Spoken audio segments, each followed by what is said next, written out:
All right, well, thank you everyone for joining today's session, Ask Britannica for Help with Research. My name is Chris Heintz. I'm the Director of Customer Experience here at Britannica Education. My job is really to make sure that all the folks who have access to our resources have the training and support needed to get the most out of those resources. So we'll do a little round robin introduction here. So I'll kick it over to my colleague, Jeremy. Hi, everyone. Welcome today. I've been with Britannica for a number of years, and I'm really looking forward to sharing our new developments on the academic side with this group and looking forward to hearing your feedback. Awesome. We'll go to Kristie. Hi, everyone. Welcome. I'm Kristie. I'm the Curriculum Learning Specialist here at Britannica. I've been with Britannica almost a year and a half. Really exciting, a long-term career in education, primarily secondary education. And I work closely with Jeremy and team on this project as we are very excited to share with you our new features in academic. So welcome. Awesome. And I apologize that you're not on the slide here, but Diane. Hi, everyone. So it's Diane, the person that you've probably received many emails about Britannica Academic and Ask Britannica. And I'm so thankful that everyone was able to join this webinar. And as the webinar ends and questions pop into your head sort of after the fact, you should all know how to find me. So send me questions or feedback, and then I can also share that with everyone on the team for you. Thank you, everyone. Awesome. Thank you. Diane is our higher education guru here at Britannica Education. So thank you all for joining. We'll jump into our content today. So we'll talk a little bit about why Britannica, about what Britannica Education is all about. Then we'll dive into Ask Britannica, and I'll give you the opportunity to test drive this AI-powered search tool in Britannica Academic. We'll talk a little bit about what it is. We'll talk a little bit about what it isn't, and then I'll do a quick demo and allow you to have some time to play around with the tool as well. And then finally, we'll wrap up sharing some more content from our Teach Britannica site. Kristie can provide some of the latest updates in the higher ed space with new resources that are really built to not only help support student research, but also classroom instruction as well. So as I mentioned before we started the call, questions are welcome. Please communicate through the chat. We do have cameras by default, or microphones by default are muted here, but please communicate through the chat. And if you have any questions, you can communicate those that way, and we'll make sure to address those as we go through our session today. All right, so just to level set a little bit about Britannica Education, all of you here probably know a little bit about what we do, but our goal is really to help empower educators to really create some engaging and meaningful learning experiences. We do this through our digital solutions. So as you're familiar with Britannica Academic, really geared for the higher ed space, our tailored customer support, making sure that we're here and available to you, and our professional learning opportunities as well, which is where my team comes in, and really to help support your continued usage, as well as hopefully be a thought partner with all of you and collect your feedback on these resources as well. So please make sure, we don't want this to be a one-way communication. If you have any questions during or after the fact, please let us know, and we're more than happy to help to support you. So what is new with Britannica Academic? And I'll go through, because as most of you know, and as you've probably heard from Diane, Ask Britannica is the newest feature here. So these are some screenshots of what this looks like. We'll go into a quick demo here. But essentially, Ask Britannica is a secondary search tool. It is designed to use AI to pull together Britannica academic sources to respond to student queries. So you can access this from the Britannica Academic homepage. You can also, if you look on the right side of the screen here, if you do a standard keyword search, you can also expand that search with Ask Britannica from your search results page. And then as you look at the Ask Britannica tool here, you can see all of your content will be produced within this tool. You're able to access your sources, able to see some related questions, save your questions as a text file, and also I'll show you where you can access our FAQs as well. So just to dive in a little bit into what Ask Britannica is. So it operates as a secondary search function within Britannica Academic. It is AI powered. It features answers to user questions with relevant insights sourced from Britannica content alongside linked sources. So we search students when they are using this tool to use it as a way to get those insights from the AI tool, but also to then look at the source material for further exploration and to deepen their research. And then finally, we use it to make finding that trusted information faster and easier compared to a keyword search where you'll be returned links to full articles. This does give you kind of a summary view of what the tool has aggregated from Britannica Academic. It is character limited, so this is not a tool that a student can use to, write a term paper or produce larger works within the academic tool.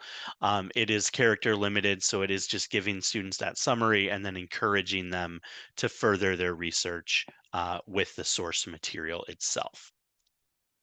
What it is not, this is not open source. So this does source content from Britannica Academic. It will not write papers for students. It will also not answer inappropriate questions or anything outside of its educational scope. So there may be times where you type a question in and the Ask Britannica tool returns with a message saying that it could not answer that question. That is by design because we do not want this to try to answer questions where the source material within Britannica Academic does not exist. Jeremy, is there anything that I've missed or any kind of additional context that you want to add before we jump into the demo piece here? No, I think you've covered the basics of it, and I'm sure we'll hear some questions from our audience here that might also help us, understand kinds of things that they would like to learn more about. Okay. So great, thanks, Awesome. Chris. Yep, absolutely. And I do see a question here wondering if we'll get access to these slides. Yes, you will get access to the slide deck as well as the recording as part of our follow-up to this webinar. All right. So let's go ahead and jump into our demo. And what I would like to do first is just kind of show you what this looks like within our preview environment. So one of the important things here is to let you know currently this exists only in preview. This has not been turned on to a wider group of Britannica Academic users yet. Jeremy, I did see the question there in the Q&A. Can you go ahead and respond? The question was, can you turn this feature on and off? Yes. So the way this works is that we're currently letting all of our customers have access to this feature in our preview site, and we'll share the URL for that. But during the preview period, any customer can basically give us let us know if they decide that they don't want this on for their account. We can't turn it on for individual users, but you can turn it on an account by account basis, meaning that school A or university or college A or B can decide that they want to turn it off depending on how we've authenticated that user. So that is something that I'm sure Diane, I believe, has probably already reached out to a number of customers about this. And during the preview period, everyone will have access, but at any point, if you decide you don't want it, we can turn it off. Yep. So yeah, preference, you can always reach out to Diane. You can reach out to our ed support team. And they can remove that from your access as well. So in the preview environment, this is what your screen will look like. If you're looking at just your academic.eb.com access here, all you'll see at the top is this larger toolbar across here for your keyword search. In the preview environment and soon to come to the wider environment as well, you will see now this new tool, Ask Britannica. So if I click on this, it will open up the Ask Britannica tool. You'll see everything else has been pushed down the page.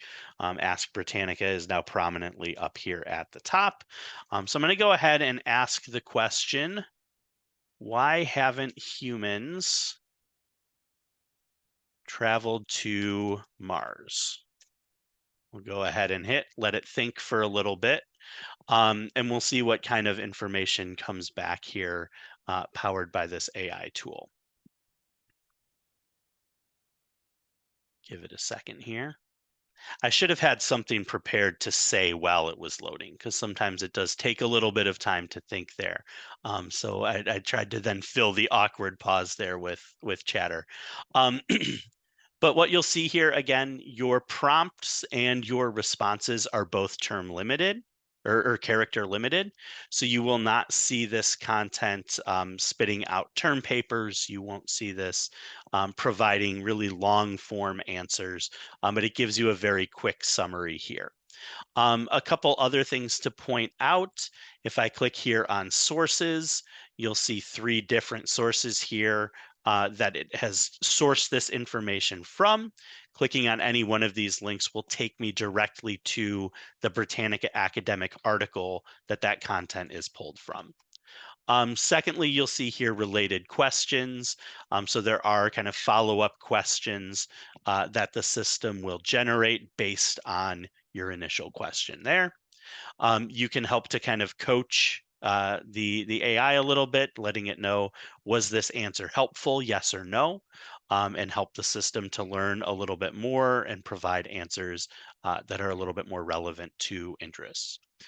You can save this as a text file. So if you do want to take this out of the Britannica Academic environment, you can click here on Save. It'll save a text file of this response to your device. And then if you want to ask a new question, you can just go ahead, click New Question. Now we've gone on, you see here, question 2. You can ask whatever you want. And if you want to clear everything from this space, you click on New Thread, and it will remove that content directly from the tool there. One other thing to point out here, where it says click here to find more, this will open up a page that has our FAQs. So this answers, I think, a lot of the questions that folks have had. Just a little bit about Britannica's approach to AI and using AI responsibly, encouraging folks that this is a complement to student research, but not a substitute for it.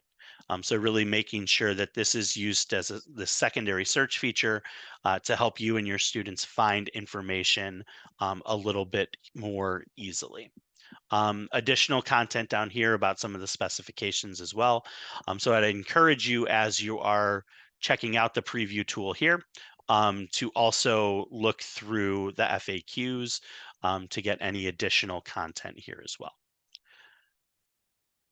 So let me go back into our slides here. And what I want to do, a little bit different than what we've done in some of our other webinars, I'm going to pause the recording here for a few minutes and give you the opportunity to just kind of play around with this tool a little bit. So let me go ahead, and for those of you on the recording, please take a few minutes, pause the recording here, and take a few minutes to explore at academic-preview.eb.com. All right, well, thank you, everyone. So as we move forward, I did also want to share some updates to our Teach Britannica resource here. So if you were on the webinars that Kristie and I did back in the fall, we did a webinar about academic toolkits and other content that's available in Teach Britannica. So we do have in the Britannica Academic page of Teach Britannica a number of resources that are really built for faculty use in the classroom to help support instruction. This includes our instructional strategies, which are evidence-based strategies that can be implemented by faculty across a wide variety of topics. and really provide everything that you would need to implement this directly in the classroom. We also have our graphic organizers, which has always been a very popular piece of kind of helping to simplify some of those complex ideas for students. And then we have our academic toolkits, which are really built around research, things that can be shared directly with students to help them build their research skills, or can be used in the classroom. So let me just jump into Britannica Academic here. One of the things you will see in the top right corner is this little blue thistle icon. If I click on that, it will have right up here at the top, Teach Britannica. And when I click on that link there, as soon as my internet decides to catch up here, you'll see it takes me directly to the Britannica Academic homepage. Kristie, did you want to talk folks through some of the updates here and some of the newer content that's been added at the academic level? Sure, I'd love to. So as Chris mentioned, the instructional strategies and graphic organizers that you saw are more cross-product resources that we have on Teach Britannica, whereas these academic toolkits are really specific for our Britannica academic users. And I recognize some names on the call, so you might have joined us when we first did our Teach Britannica webinar series, focusing on the 5 toolkits that we launched with. We've since added 3 more, so we have 8 toolkits. They're focused specifically on the research process, and they're really designed to help students at the college level with research skills at their own pace. Unlike the other resources, which are more teacher facing, as Chris mentioned, these can be student or faculty facing. They can be used by faculty members in the classroom. They could be used in the tutoring center. They could be used by students who simply want to enhance their skills independently. But these really were derived from a conversation that Diane had with most of you, stakeholders on the call, who shared with us that college students weren't coming as prepared as they should with those essential research skills. So we designed these as useful, versatile how-to resources. Chris, if you click into a toolkit, just to look at the design here, we designed these for both audiences, students and faculty. And when we presented these to you on a previous webinar, you gave us some really useful and insightful feedback on how to use these in the future. So we're constantly working on updates to enhance them. Some of the feedback that we got is that you'd love to see these in more of a slide layout to be used in a classroom setting. So we're always looking to make improvements on our site and listening to you. Took down all of that feedback that you gave us from that meeting, and we're already working in progress to kind of work on some of the enhancements to Teach Britannica academic toolkits, hopefully this spring. So again, take a look around. These are all open to faculty, students, users alike, and send Diane or Chris some of that feedback, or send me some of that feedback. We'd love to hear how you're using them, what other toolkits you'd like to see, and we welcome all of that. Thank you. Yeah, I think it's been really cool to see kind of the feedback that we've gotten from this resource. Really excited to see where it goes. Kristie, I know you have a very long roadmap of content to be added here, and that's probably the most exciting thing, is to share all the new updates that are coming with Teach Britannica. So thank you for that. A couple other fun things here. If I go ahead and we added a new section here at the top called Top Picks. One of the things that we have been highlighting, and this focuses, it's not necessarily K-12 content. I think a lot of it is instructional strategies that can be really applied across all levels here. But our marketing team has put together what we call our Free Resource Fridays, where we highlight a particular resource from Teach Britannica each week, along with kind of some guidance on how to use that in the classroom. So, tools for your faculty, tools for your teaching programs. If you have students at your university that are studying to become teachers, right, ways that they can use that content as well. And if I click on here, you'll see this opens up a nice little Pinterest board that has a whole bunch of categorized content here that you can use. and really, I think, put it in a way that you can access it as easily as possible. So again, more to come there. You'll probably see Kristie and I on another Teach Britannica webinar soon to provide all sorts of new updates here on this resource as well. But again, please make sure that you reach out if you have any questions, and we are more than happy to help. So I'm going to go ahead and jump back into our slides here. And just open things up for any Q&A. So if you have any questions, comments, feedback, please put those in the chat. I think we've tried to address most, if not all, of the questions in the chat here so far. For those of you that had trouble getting into the resource, again, please reach out to us. We'll see what we can do to make sure that there's nothing on the back end that's causing issues with you getting your access there. But again, we'll open things up here for questions. Yes, we will send the slide deck as well as the recording of this session out to everyone who attended and everyone who registered for the session today.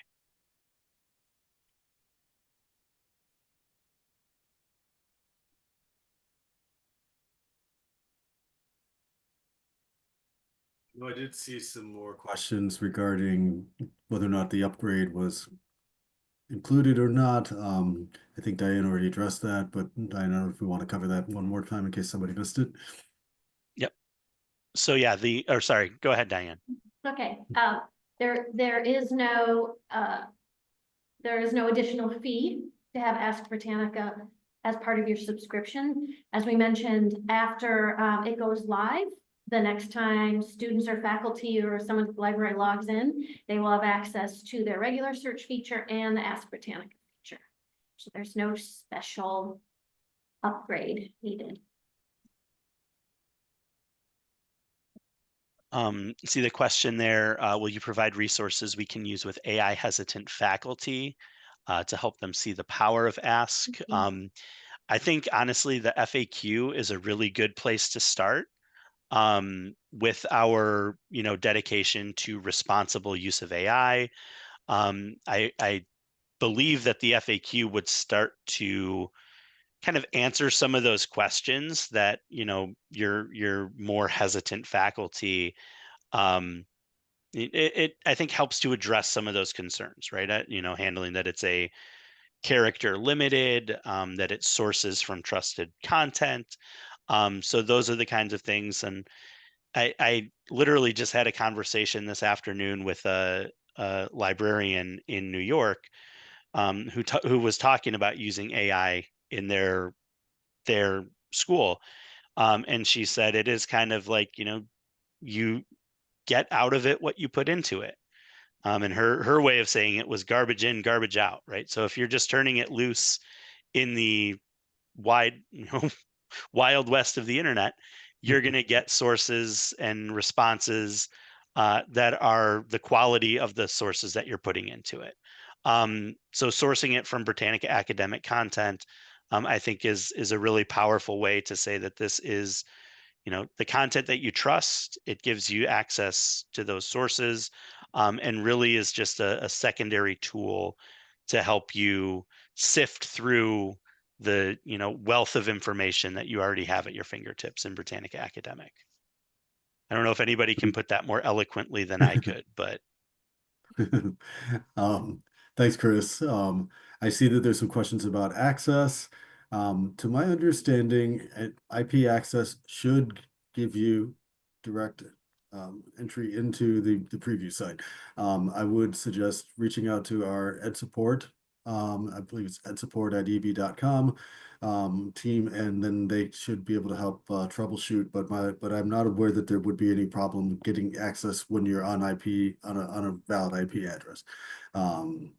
So we'll take a look at it, each use case. I do think that if you're doing any kind of firewall blocking, I know somebody mentioned that we might need to make sure that you do have the preview URL added to your firewall list. But if you're just going through an IP, it should work. Again, we'll just have to work with each customer and see if there's anything unique that's happening that we haven't accounted for. I know that there were a handful of people that were trying to preview the link at home. And because they were not within IP range, they were asking for login credentials.